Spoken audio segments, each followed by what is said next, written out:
Hi Aquarius. You and Libra have had hard times at the OK Corral. It has not been pretty. This is round 2 of starting your reading. I'll post a preview of the other one just so you can laugh with me because someone needs to. I've already drawn your deck because of the issues before.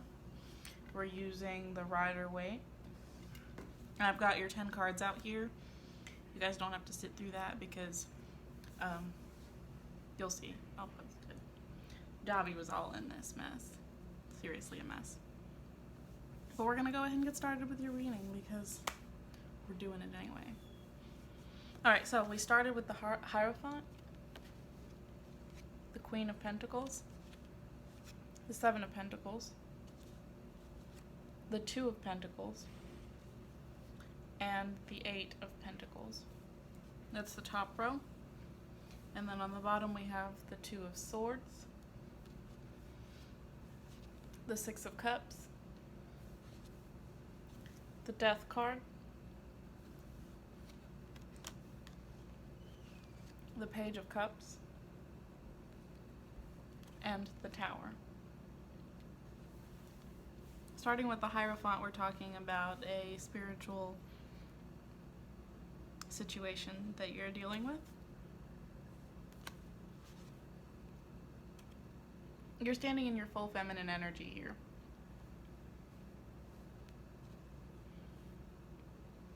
There's a lot of abundance there, and fertility and conception, and gosh, I can't think of the word. There's a rabbit there as well, and you can see the flowers and the new life and growth. That's the word I was looking for, growth.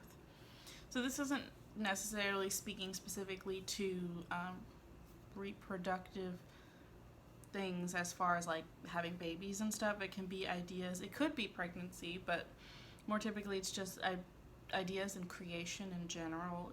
Be that having an idea in your mind and developing it and fostering it and bringing that into fruition, creating that. You can also see that you've been tending to this idea, this thing, the thing that you're creating, whatever it may be.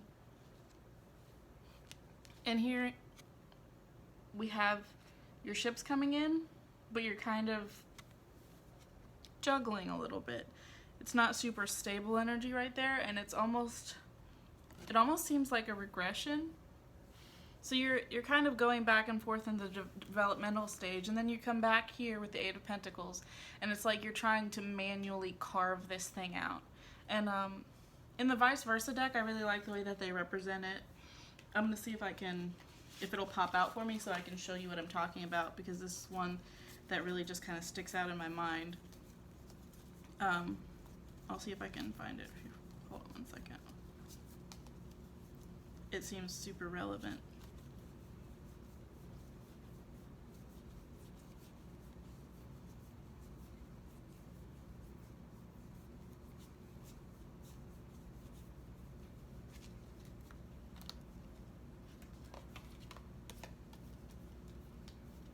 I don't usually do this, but it just hit me today that while I was going through your deck that this was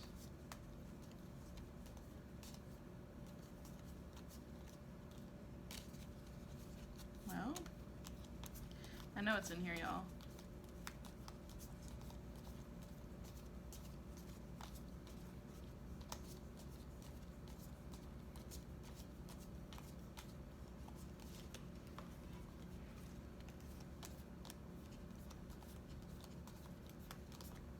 Gotta be in here.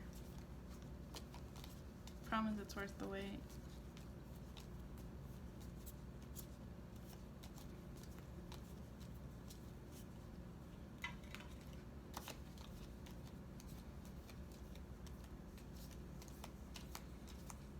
Here it is. Alright. This is in the vice versa deck. So you see there, it's the same thing, But when you look at the back, you can see that it's not like a physical manifestation. Like there, it's all in his mind. But he's mentally going through the same actions that he will need to here in order to bring it into fruition. So you've kind of gone backwards and you're juggling and you're still indecisive about it, but then you get up here and you're trying to physically bring it into being, when it's not so much a physical process as it is a mental process. We go back to the Two of Swords, where you're not even really looking at the situation with your eyes. It's a mental process again. And we know the Two of Swords is mental, so you're thinking about the situation that you've been juggling. And as this is in Pentacles, which is Earth, it relates specifically to tangible physical manifestations of like wealth, finances, possessions, stuff like that. Then we get into your emotions here. And we see that it is a joyful time. So it's not that you're suffering through a process or anything. You're actually getting the chance to enjoy the creative process, but you are hanging yourself up a little bit mentally between planting the seed to intending to your garden, your idea, what it is that you're creating, and then trying to do work to make it happen when it's not necessarily tangible work that you're needing to do to make it happen.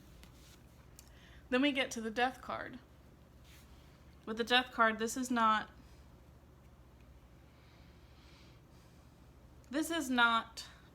literal death. This is the end of the conclusion of a pattern. It's completing a process. You can see there's a king laying on the ground and he's dead, and there's a child there with hands folded, and there's a woman who's kind of looking away from the king, and there's that figure, which is like the priestly figure from the Hierophant. A similar figure there. He's in the full garb, and he's like praying over the king.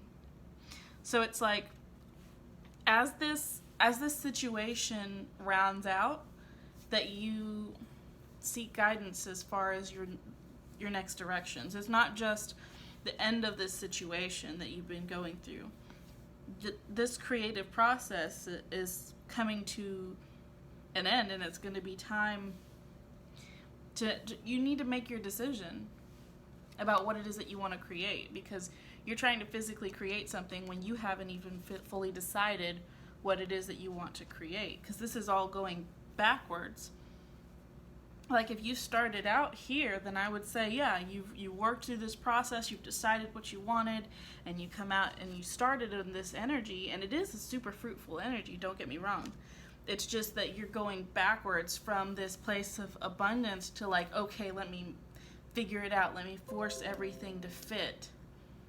And that isn't what's best for you. And that's why this pattern has to come to an end, because you can't approach everything that way. With indecision when you're coming from a super bountiful place, and then you're going back and you're like, oh, now I'm abundant, let me figure out what I want. Like, figure out what you want and get into that good emotional energy, get into a good happy place, and the things that you want will come to fruition.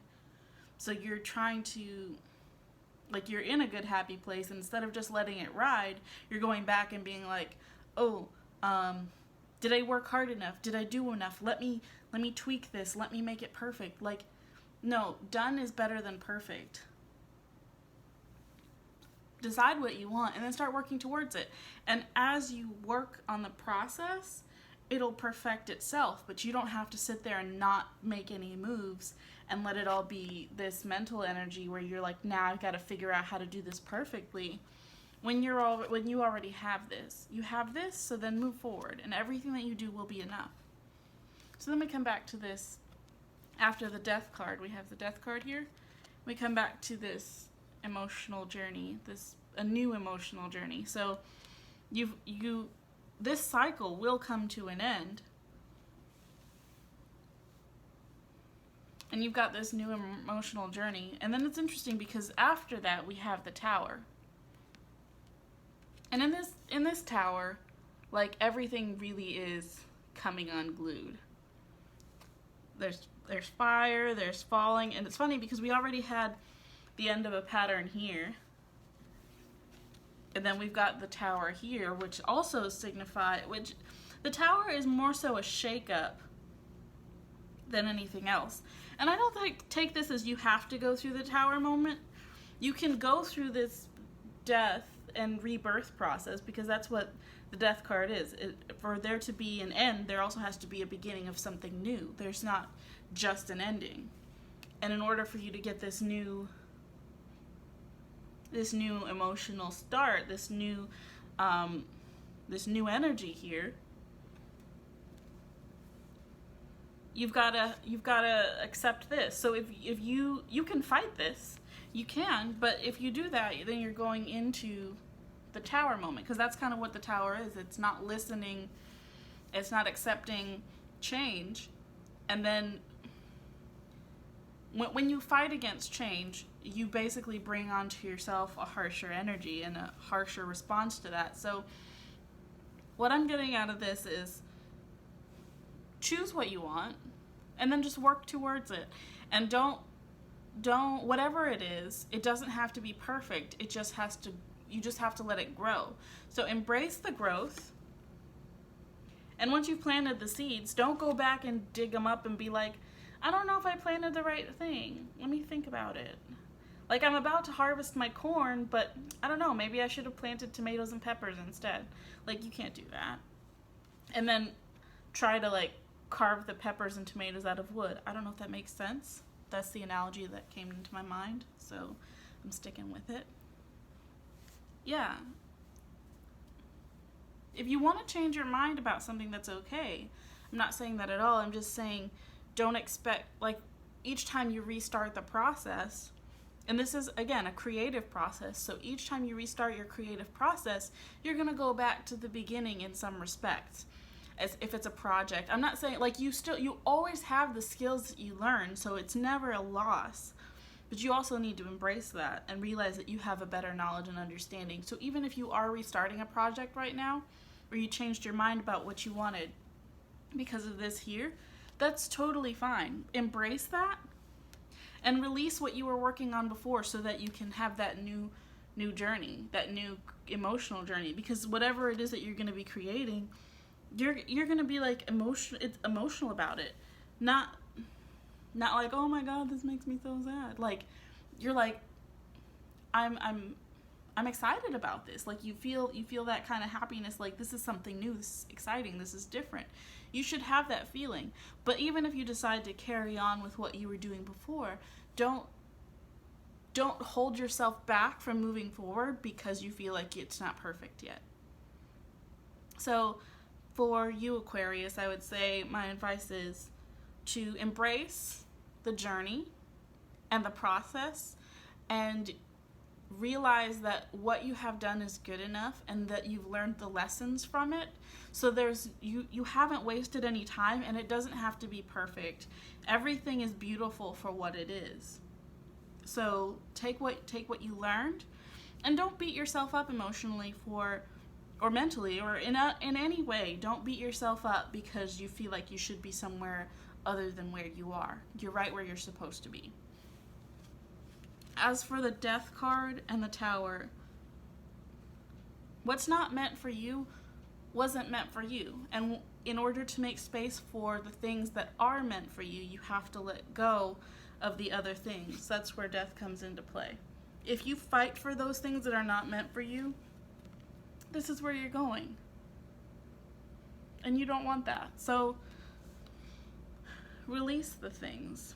I would say journal, figure out what it is that you are holding on to that isn't meant for you. When you think about it, you will know, because you will feel disquiet and you will feel unhappiness and tension about it. Meditate, figure out what those things are, and then find a way to release it. I hope this is helpful for you, and I hope you get a laugh out of the other snippet that I'm going to post of Dobby, because that was a lot. And I actually had to put him in for a nap because I was like, you're too much, buddy. But anyway, enough about me. I hope this was helpful. Lots of love.